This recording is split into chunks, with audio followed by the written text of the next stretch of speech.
Hola amigos y amigas, bienvenidos una vez más a este nuevo capítulo de Imagen Bautista. La comunidad de los libros ha vuelto y tenemos nuevamente a nuestro amigo Carlos aquí, que nos es invitado ya, nuestro amigo de la casa. Ha regresado, anda de vacaciones por ahí, no, anda estudiando el hombre.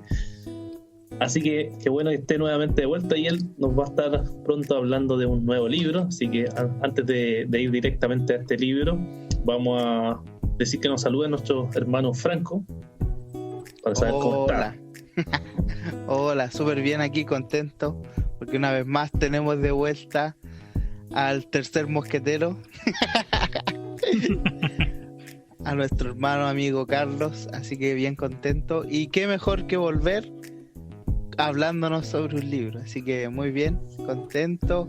La gente también ha estado bien participativa y comentando en YouTube, y así que bien, motivado para poder escuchar el libro del cual vamos a hablar el día de hoy. Excelente, nos deben haber extrañado una semana que desaparecimos. ¿Verdad? Estuvimos ahí medio. Bueno, Carlitos, ¿cómo estáis vos? Bien, gracias a Dios, sí, tratando de... falté porque preparándome, como decías tú, tomé un curso, así que gracias al Señor salió bien para poder ser siervos no tan inútiles, po. Algo bueno que hagamos. Algo que aportemos. Sí, claro, algo que hagamos. Sí, de hermenéutica, bastante bueno, pero me ayudó bastante también. Es bueno, a pesar de que uno puede haber leído libros y cosas así, es bueno a veces cuando alguien te va guiando un poco en algunos pasos, mirar lugares que tú no miras en el fondo. Así que bien, claro. Gracias a Dios. Y bueno, sí, agradecido de que también podamos volver y poder presentar un libro que ha llegado a nuestras manos. Excelente. Ya buscarlo, ya que tú vas a estar hoy hablándonos de este libro. Cuéntanos qué libro es, cuál es su título, cuál es su editorial, bueno, y cuál es la idea central del libro para disfrutar juntos de esta ocasión. Bueno, este es un libro de nuestros hermanos que una vez más nos traen un título de corte bautista, que también está muy relacionado con como desenterrar libros que en español son muy poco conocidos. Algunos de nosotros tal vez teníamos algún contacto con esta línea en inglés, pero en español había muy poco, que es un libro de uno de nuestros, como a veces dicen, los padres de la fe bautista, que en este caso es Nehemiah Cox, que se cree que fue uno de los editores y firmantes de la Confesión de 1677-89, y se editó un libro en el cual tiene como título Un discurso sobre los pactos, con una perspectiva bautista particular y confesional.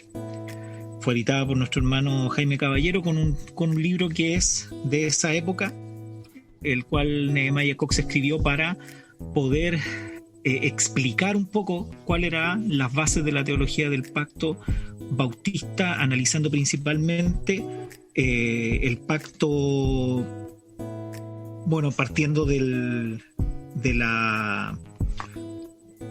pacto de Dios o el pacto intratrinitario, después pasando por el pacto con Adán, aunque siempre lo va pimponeando, también va volviendo, tocándolo también con el Nuevo Testamento, y el pacto con Noé, para pasar después y profundizar con la gran mayoría de los capítulos con el pacto de Abraham. Si pudiéramos dividirlo, el primer capítulo habla de la relación pactual con Dios. Luego, en el capítulo 2, abarca el pacto con Noé, con Adán.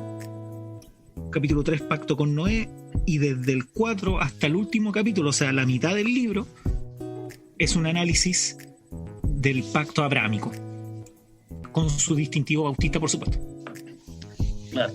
Bueno, teología del pacto bautista y analizando poco a poco. Bueno, es un libro muy interesante, como bien decía Carlos, no estaba en español este clásico, y gracias a Dios ya ha llegado hasta nuestras manos. Había estado por ahí en portugués, me acuerdo, en inglés obviamente, pero fue llegando ahora a español. Sí, Franco.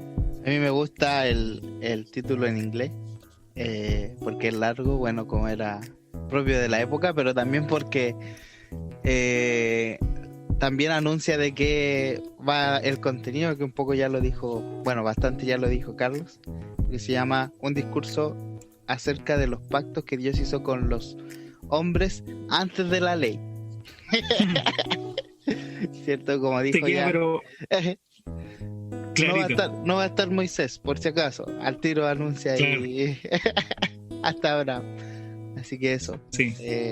Buena. Muy típico del puritanismo con su distintivo de colocar títulos largos, bien, algunas veces los subtítulos también de cada punto. Bastante, a veces te dicen inmediatamente lo que te van a explicar. A lo mejor es el contrario, el que nos guste como que nos dejen un poco de suspenso, quizás es algo mucho más moderno, que nos digan algo así como medio Vivo. Solamente como una introducción. Algo como más ambiguo, más llamativo, sí. Quizás más Eso, marquetero. sí, es como de repente cuando Sproul, no sé, decía somos salvos por obras, pero no las suyas. Claro. Entonces tú quedas así como, ¿cómo? Ponlo de nuevo. Claro. Retrocédelo, ponlo de nuevo. Claro. Oye, y Jaime siempre hace, bueno, la teología, la editorial esta siempre hace introducciones, y aquí veo a Michael Hiking, que quizás no muchos lo conocen, pero un importante historiador bautista, y también algunos otros que hacen una pequeña introducción. No sé si puedes contarnos algo de eso antes de ir directamente a los capítulos que tú ya dijiste. Claro. Bueno, sí, la verdad que una vez más yo siempre me saco el sombrero con esto, que en pocos libros, no me acuerdo si he visto en otros libros donde hagan esto o en otras editoriales, más allá de colocar a lo mejor algún antecedente del escritor o lo bibliográfico, pero de colocar un contexto. A veces unos libros tienen una introducción más extensa que otra, pero siempre se agradece, la verdad. Y el mismo Jaime le agradeció este libro, se lo dedicó a él, a Michael Hiking, que claro, como decías tú, que si a alguien le interesa también, pasamos el dato, es una persona muy accesible en Facebook, su perfil. Yo un par de veces le he pedido algunos antecedentes, es muy amable, me ha respondido algunas de las preguntas, y sí, es una persona muy amable que se le puede consultar. También siempre está publicando algo con respecto a historia bautista, lo cual es bien rescatable, y se lo dedicó justamente por eso, porque también le agradece de que Hiking sea una persona que haya ayudado tanto en este desarrollo. De hecho, el prólogo es de él, parte con el prólogo escrito por el mismo Michael Hiking, y luego en la introducción Jaime parte un poco desde una pequeña introducción hablando de Nehemiah Cox en una forma muy breve, rápida, que uno de los puntos más interesantes es que Nehemiah estuvo congregándose con Bonham, estuvo en su iglesia. Eso yo lo ignoraba. Estuvo durante un tiempo ahí. Y también porque él considera importante el libro, por también que en general el dispensacionalismo prácticamente se transformó en la única forma de teología bíblica o de análisis bíblico o de los pactos. Entonces él dice de que esto también puede significar una forma de leer la Biblia como muchos otros antes, muchos lo han ocupado, por ejemplo Spurgeon, J.C. Ryle, Owen, Bunyan, Edwards, Whitefield, Martin Lloyd-Jones, Packer, Sproul y Joel Bick, que también son autores que han ido ya sea exponiéndolo o también de cierta manera rescatándolo.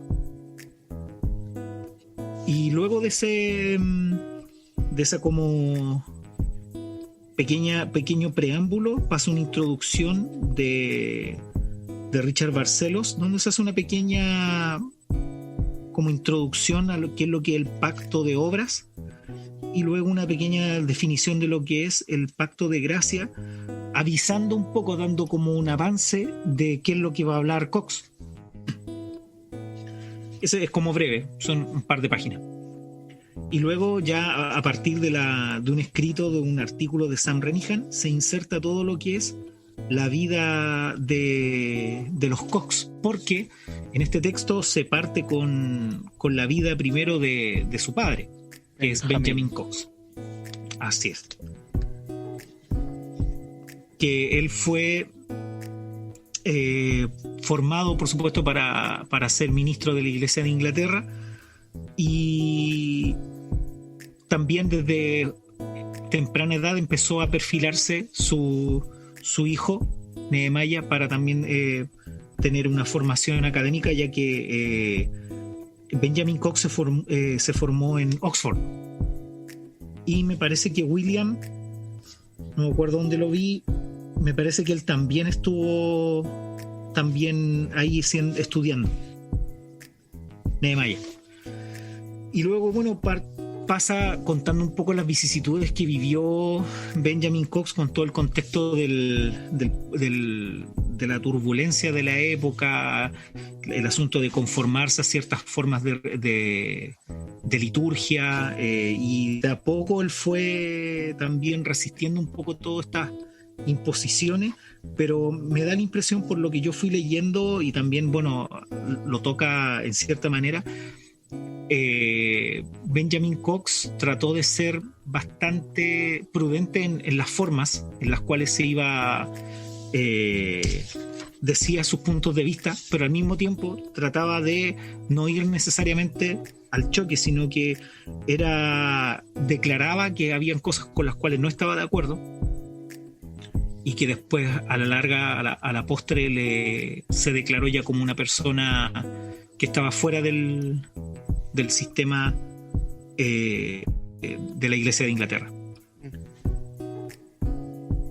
Así que, bueno, como les decía yo, en esa parte principalmente toca lo que es la vida de Benjamin Cox, principalmente su relación con Spilsbury, por ejemplo, y William Kiffen. También se ve todo el desarrollo que tuvieron esto de los problemas, el desarrollo de la teología del pacto por parte de ellos. Y Benjamin Cox fue uno de los que repartieron la confesión afuera de la Cámara de los Comunes para que la conocieran. Fue uno de los que hay de los panfleteros. Entonces, desde ahí después viene la relación con la iglesia al tiempo, con la iglesia de Bunyan, porque Benjamin se cambió de ciudad, y ahí después con el tiempo llegó a la iglesia de Bedford, de Bunyan. No sé si iba a decir algo, Franco. Sí, solo recordar que esa confesión que repartieron es la primera, la de 1644. Sí, muchas gracias. Sí, así es. Importante la primera. detalle. Para que no nos confundamos. Sí, muy importante, porque de hecho toda la época de Benjamin es previo a 1689, todo claro. Esto. Sí, es bien así interesante que se vea ahí que... detalle. Perdón. Sí, perdona. No, que si alguien quiere, bueno, después ver más detalles después, encuentra ahí todo eso en la introducción. Que compre el libro. Cómprese el libro. Compre el libro si quiere saber más detalles. Sí. Franquito, dale. No, eso que se ve por lo que tú relatas, y más o menos ojeando aquí rápidamente, que cuentan eso, la transición, o sea, son movimientos complejos. A veces nosotros pensamos que apareció un grupo así de la nada y eran los bautistas particulares y tenían una teología, claro, y no, pues fue complejo, fue un tema de transición, de ir confesando ciertas doctrinas comunes, y no era algo fácil, tomando valor para ir en contra del magisterio civil, ser expuesto a cárceles y quizás que otras cosas que hemos conversado en otros capítulos. Sí, eso así es es. difícil. Bien, pues genial, tiene entonces un contexto bien amplio ahí que parte el libro mostrándonos para profundizar acerca de Cox. Entonces cuéntanos, Carlos, respecto a la teología que desarrolla aquí nuestro hermano? Bueno, el libro en sí, como les decía, ya fue publicado en 1681. Y claro, Nehemia lo que empieza parte un poco, y como tal lo decía Franco, como expone el mismo título, abarca principalmente el pacto, podríamos decirlo, toca el macro pacto de la redención, para partir después exponiendo el pacto con Adán, el pacto con Noé, y luego exponer en mucho más detalle el pacto con Abraham, y con mucho más detalle por el análisis que hacemos los bautistas, y que desde los inicios lo empezaron a exponer ellos, y como el mismo el título lo dice, a pesar de que el libro no es sencillo. ¿En qué sentido? Tiene harto detalle, pero no es de los más complejos. No es de los más complejos porque también Nehemia considera lo que hizo Owen en su exposición del libro de Hebreos, por lo cual hay cosas que él dice, hay otros que lo han hecho, yo no me voy a meter allá porque lo pueden leer perfectamente ustedes, yo voy a hacerlo, es como un resumen general, se podría decir que un libro, yo diría, tal vez como de un segundo paso. Si una persona, por ejemplo, quiere introducirse al tema con no se lo recomendaría. Quizás partiríamos con libros quizás como el de Pascal o el de desde el huerto del Edén a la gloria del cielo, quizás. Y después sirve bastante también por el aspecto histórico y ver cómo se ha ido haciendo el desarrollo. Yo ahora claro, el que más recomiendo para partir es el de Renihan, El misterio de Cristo. Creo que ese es ideal. Sí, el más pastoral. Sí, totalmente sí. Totalmente de acuerdo, sí. Muchas gracias. Y bueno, claro, el primero parte con que la relación de los pactos siempre viene definida por Dios.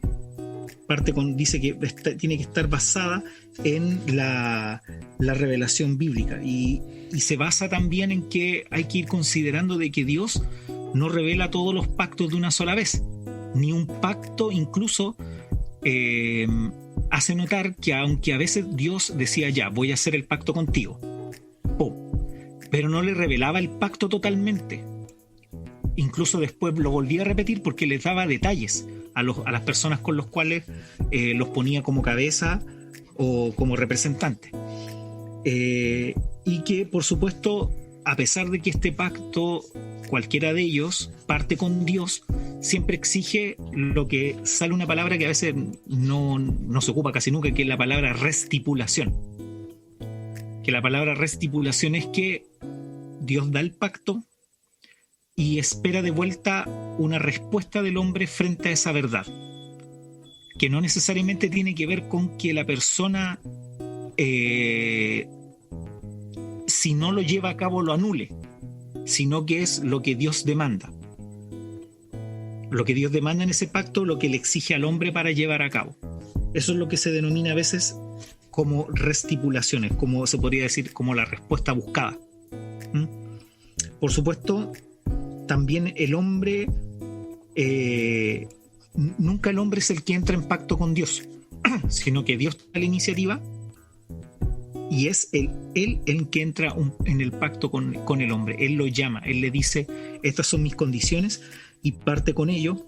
Y por supuesto lo que él busca es que haya una respuesta también por parte de los hombres. Y por supuesto siempre está basado en la condescendencia de Dios, que él por su amor decide hacer un pacto, y lo compara no como lo suelen hacer los estudiosos del pacto. No es un pacto entre iguales, pero aún así Dios condesciende a poner ciertas condiciones dentro de los pactos para el hombre, para que alcance la bendición o el favor dentro de ese pacto. Siempre están de la mano de la gracia.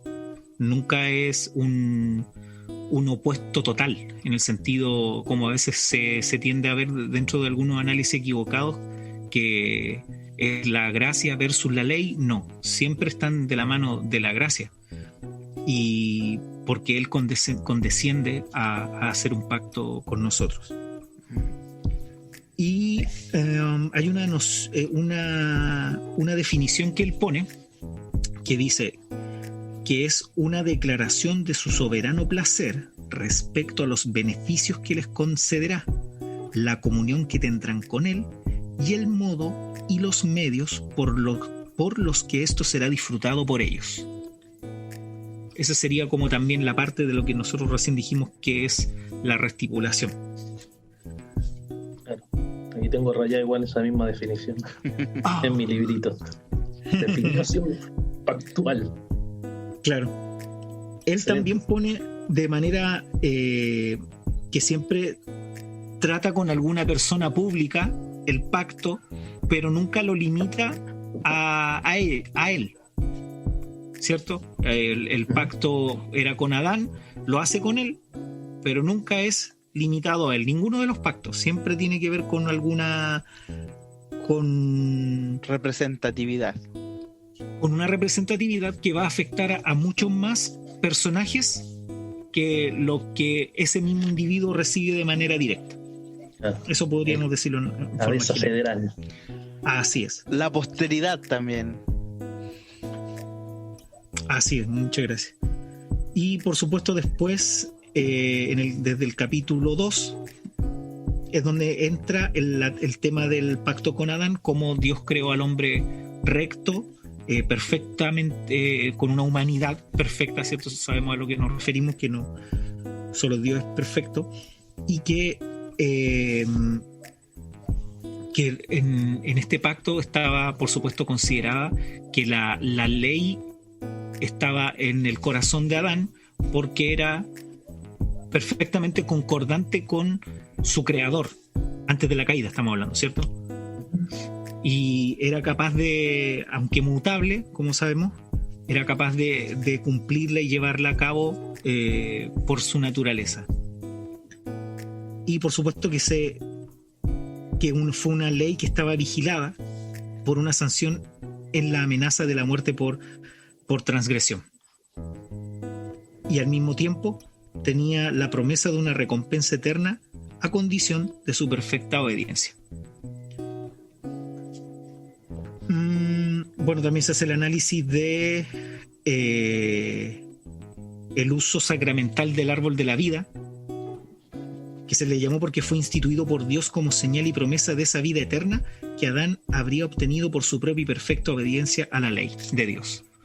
Obviamente sabemos a lo que se refiere a sacramental, que tiene que ver con una que tiene una identidad superior a lo que representa, que era el árbol en este caso, que en el árbol no era el que daba la vida, por supuesto, ¿cierto? Sino que era una señal. Y que me llamó la atención aquí un detalle, y que aquí venía todo el asunto de que cumpliera esa ley.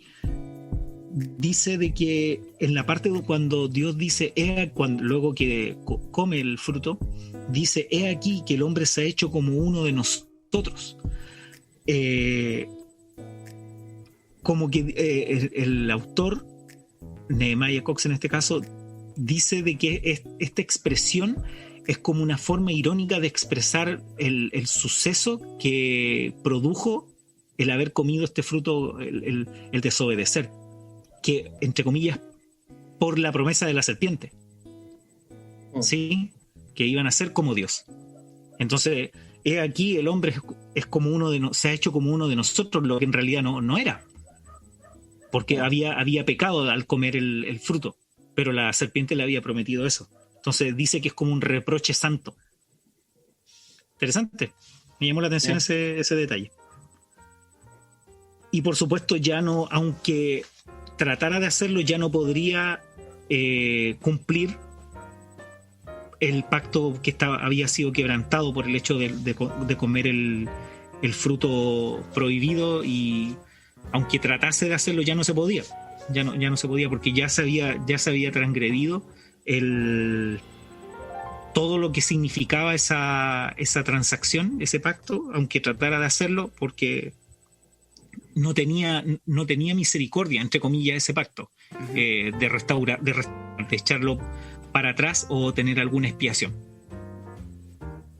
Así que eso era como en análisis generales de lo que es el análisis que hace con respecto al pacto con Adán. No sé si tienen alguna consulta. Con Adán, sí. No, yo no tengo consulta. Entiendo la idea del pacto con Adán y quebrantar ese pacto y las consecuencias y todo lo que viene. No sé si Franco tiene alguna observación, alguna pregunta ahí. Solo que me gusta que Cox parta con el pacto de redención, porque de alguna manera muestra, como ya ha mencionado Carlos, que todos los pactos, incluido el pacto de obra, tiene de parte de Dios expresión de gracia, ya con el solo hecho, como dicen nuestras confesiones, ¿cierto? Tanto la bautista como la de Westminster y Saboya, ya con el hecho de que Dios dé el paso a establecer una relación de compromiso con el hombre, ya hay gracia, y esa gracia nace, como diría Benjamin Kitch, del pacto de redención, de este pacto en la eternidad hecho entre Dios mismo, ¿cierto? En la eternidad. Eso me gusta mucho, y también, como decía Carlos, me acuerdo cuando lo leí antes de que saliera esta versión, me llama mucho la atención cómo él identifica las señales o los elementos visibles que son puestos en Edén y así en cada pacto posterior como sacramento, lo menciona como sacramento, y de algún modo permite a quienes no conocíamos la teología reformada y el concepto de sacramento a la luz de la teología reformada, nos permite también apreciar bien el significado y el peso que tiene la palabra a la hora de hablar de sacramento. Eso es muy lindo, como Cox va usando estas cosas. Me hace acordar de Pink también en ese sentido. Eso es genial. Lean el libro, hermano. Muy bueno.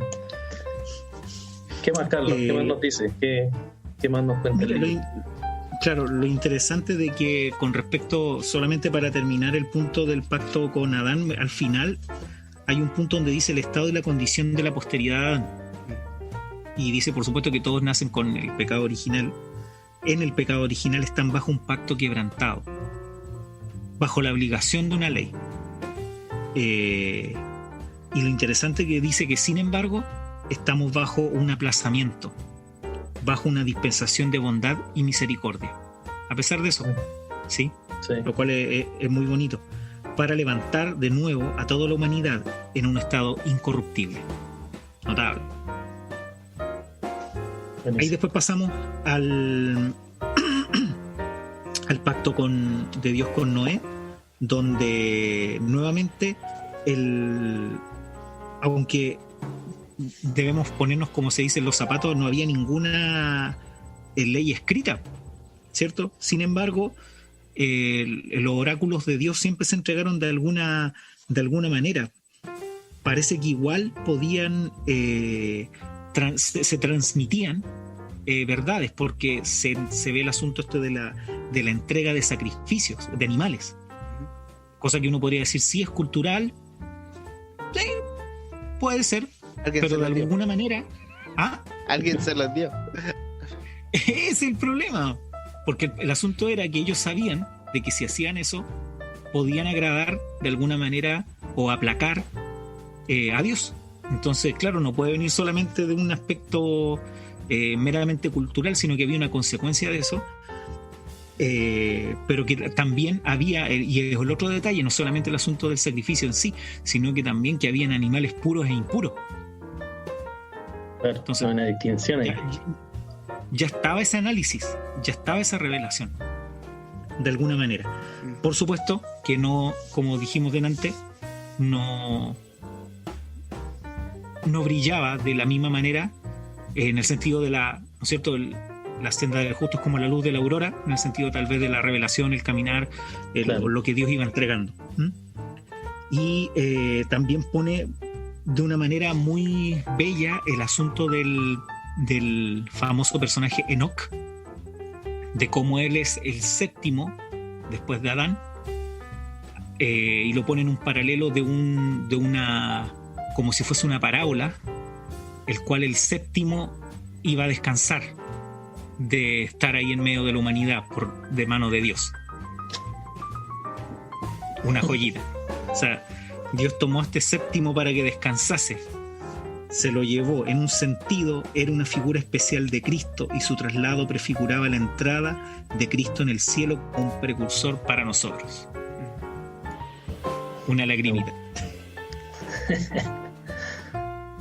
Entonces también, bueno, se ve ya que empieza también a vislumbrarse la necesidad de Dios de formar un pueblo para sí, separado, para también, cuando llegara el tiempo indicado, pudieran salvar a las personas, donde como un tipo de santuario se pudieran salvar estas personas escondidas. El arca como un tipo de Cristo, y dice, la figura tenía la forma de un ataúd. Había Buena una semejanza de... ¿Ah? Lo encontré muy buena esa parte. Sí. Había una semejanza de entierro al entrar en él y de resurrección al salir de él.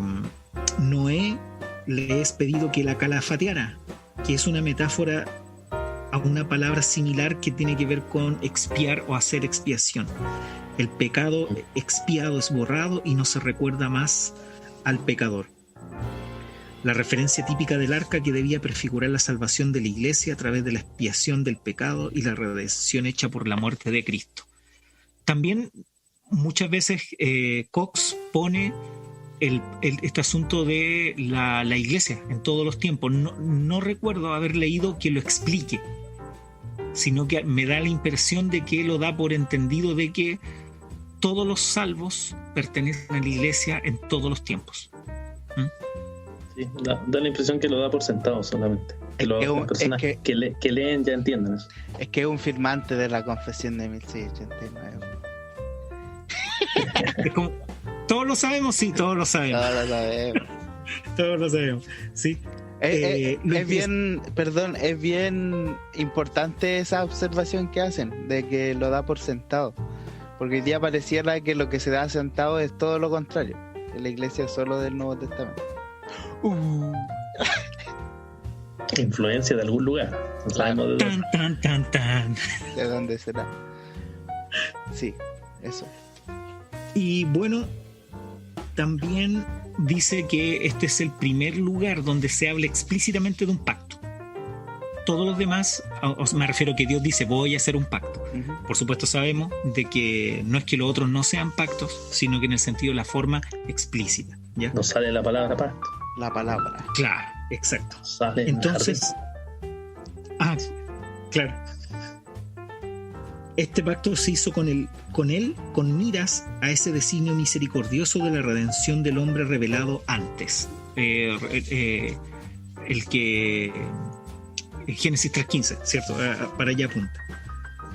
Y también dice que los beneficios y bendiciones particulares de este pacto son la fecundidad para el repoblamiento de la tierra, dominio sobre las criaturas y su libre uso para el alimento, y la seguridad de que el juicio del que entonces habían escapado no se repetiría. Aunque también en una prefigura lo nombra de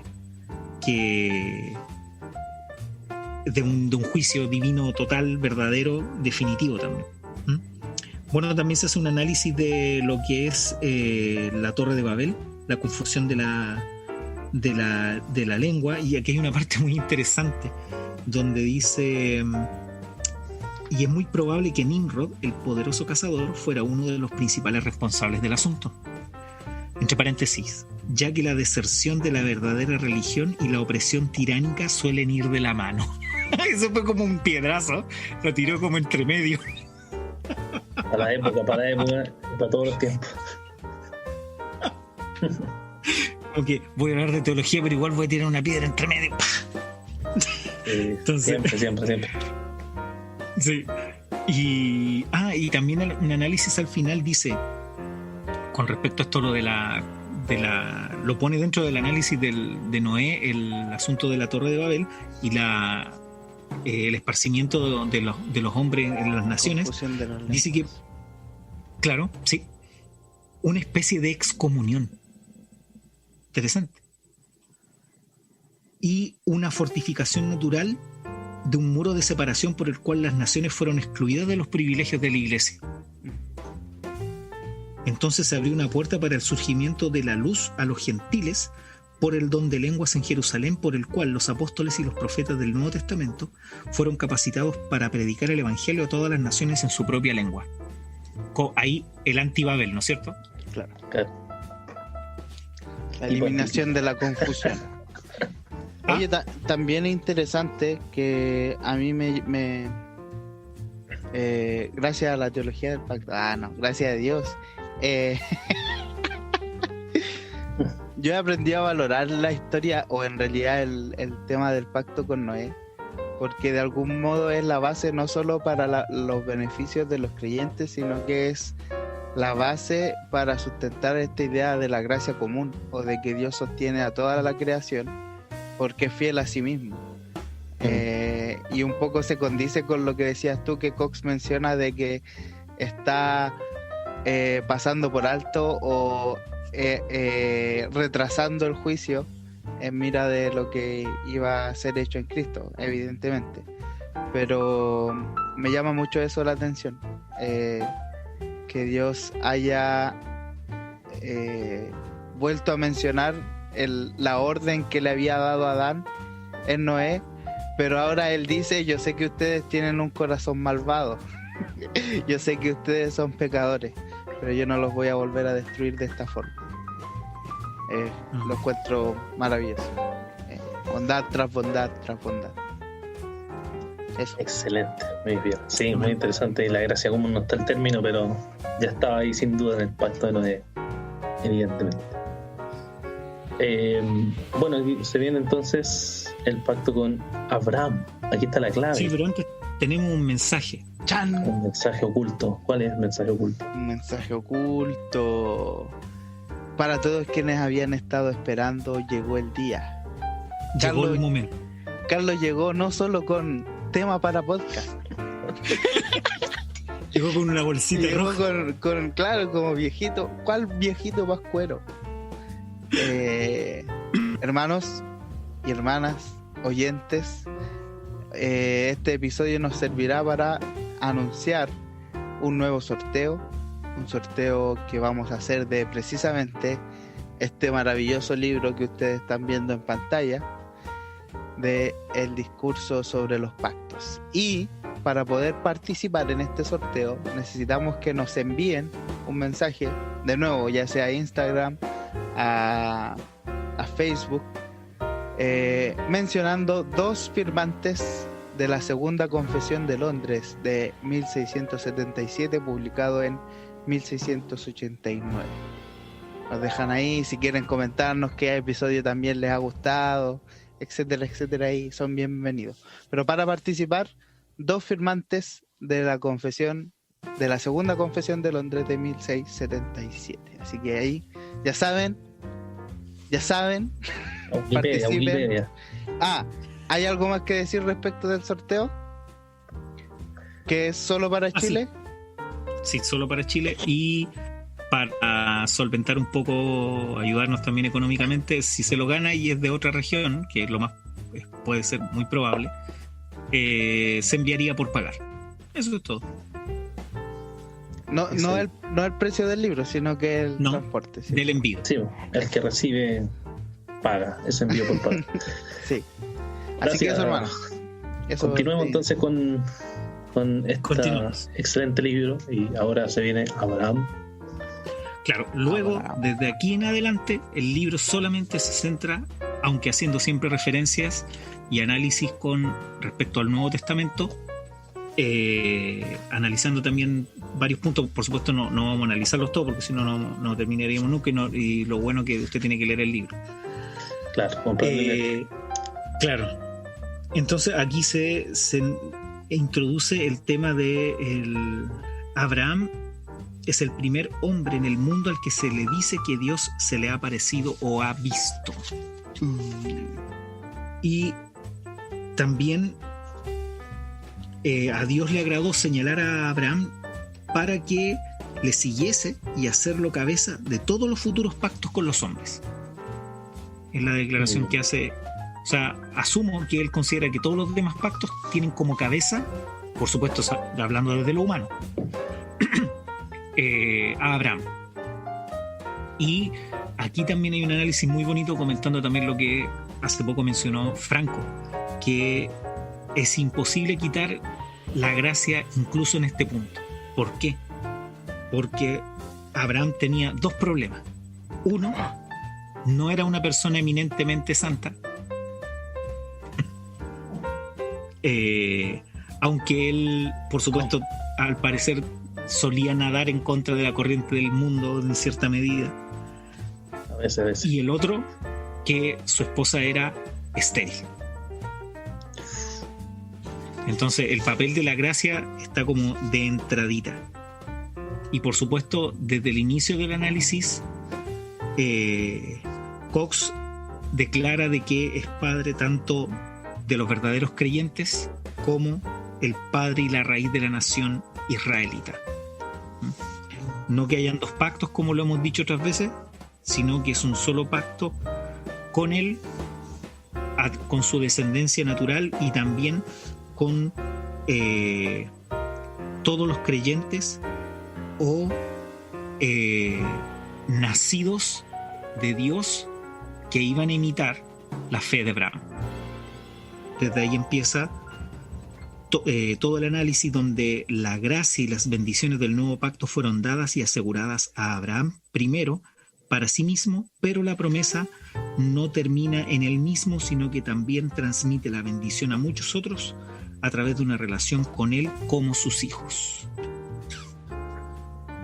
Y por supuesto, el pacto no es confirmado con él en su base, en su raíz, sino que con Cristo, donde se ratifican todas las promesas, ya que Él es el fiador del pacto y en Él todas las promesas son sí y son amén. Amén. Así que de ahí ya no sé cuánto rato llevamos de programa, pero también para no aburrir, no extendernos, de ahí viene todo el análisis cómo Abraham es la raíz de las bendiciones de este pacto y las promesas son dadas antes de la circuncisión. Y después son también reafirmadas también con la condición de la circuncisión, pero de ahí se viene todo después el análisis a través del análisis de la vida de Abraham, cómo va la vida de Abraham avanzando según el relato bíblico y todos los pactos, las bendiciones, las consecuencias también para el pueblo de Israel, y por supuesto, aunque se toca un poco, como decía Franco, que llegan hasta Abraham, sí, igual se toca un poquito de lo que algo hay que mencionar. Algo hay que mencionar. Algo hay que mencionar. Pero brevemente, porque como también trató de decir Nehemiah Cox, Owen lo trató, y el analizar también el distintivo bautista del análisis de que habían unas promesas que eran para salvaguardar dentro de este conjunto llamado Israel lo que había en su interior, que eran la descendencia también tanto espiritual como natural, que a la larga iba a traer la simiente o la descendencia a la cual eran hechas las promesas y que iba a traer la seguridad y la confirmación de este pacto para que todas las naciones fueran incluidas y benditas a través de su simiente. Así que es un librazo. Franco, ¿algo que comentar aquí en esta parte de Abraham? Hay mucha implicancia aquí, ¿no? Pero... Sí, a mí me gusta mucho porque precisamente como ya dice Carlos, es bien ordenadito Cox. Entonces primero plantea las promesas y después entra directamente a el pacto de la circuncisión, ¿cierto? Y muestra qué promesas estaban condicionadas a esa circuncisión. Y por lo tanto ahí va viendo cómo las promesas son mucho más trascendentes y se relacionan con la simiente o el hijo que iba a venir para bendecir a todas las naciones de la tierra. Y como eso sí, es fundamental el pacto de la circuncisión para que todo el el telón, o sea, el escenario esté ordenado, ¿cierto? Para que el Mesías, el Cristo, venga. Y también se me fue la idea, pero eso estaba pensando en Vuelva, cómo, que vuelva. sí, que vuelva, ahí va a volver. Cómo Cox es tan ordenado para ir mostrando, ahí me acordé, y cómo él muestra que las promesas de Dios a Abraham en el pacto de la circuncisión se cumplieron todas. Eso es fantástico. De hecho, Renihan lo cita a Cox en el misterio de Cristo, porque lo que dice finalmente es: Dios cumplió ese pacto. Dios cumplió ese pacto porque su cumplimiento era parte de lo que tenía que hacerse para que Cristo viniera. Y es maravilloso eso, y es como decir, ya está hecho. Por eso se inaugura el nuevo pacto. Dios no faltó a ninguna de las promesas. Dios fue fiel al pacto, y aun cuando el pueblo fue infiel, y estableció el nuevo pacto con Cristo para que la iglesia pudiera tener seguridad eterna en él. Así que es pulento eso. Genial. Sí, muy bueno. Y la parte igual buena aquí yo encuentro es cuando habla de los hijos de la promesa, que no eran todos los hijos. Esa parte es muy buena. Chan, chan. Porque te muestra en verdad que era Isaac, ¿cierto? No era Ismael. Entonces Ismael, por más que se consideraran, no era parte del hijo de la promesa. Entonces esa parte igual muestra que no es como tan fácil copiar y pegar, digamos, todo, sino que en verdad hay que analizarlo bien en el contexto que lo da. Sí. Y de ahí en adelante desarrollar toda esta idea del pacto. Así, muy, muy interesante todo el desarrollo que hay aquí y las implicancias que obviamente trae después el Nuevo Testamento, el Nuevo Pacto. Bueno, y hacemos la pregunta, Carlos, también, para ir terminando ya. ¿Qué cosas puedes extraer de aquí, o qué cosas crees que pueden servirnos para nosotros en la actualidad, o qué aplicaciones puedes tú extraer de este libro, y darnos algunas que hayas pensado para nosotros hoy en día? Bueno, es un libro totalmente recomendado para también quien alguien quiera analizar o entender quizás desde otra mirada en la teología del pacto y no esté relacionado con las iglesias bautistas. Sería un punto. Otro punto es también para ocuparlo, para exponer en parte la teología del pacto desde una perspectiva bautista y sus razones, para que muchas personas puedan conocer de que antes esto era lo común, era la forma en la cual también nos uníamos de una manera católica con otras confesiones como desde el buen punto de vista con el término, que es que la fe, la salvación es universal, independiente de nuestras denominaciones, que Dios tiene pueblo en todo lado, no hay como se llama esto, una denominación que por sí sea la que va a salvar a todas las personas, ¿cierto?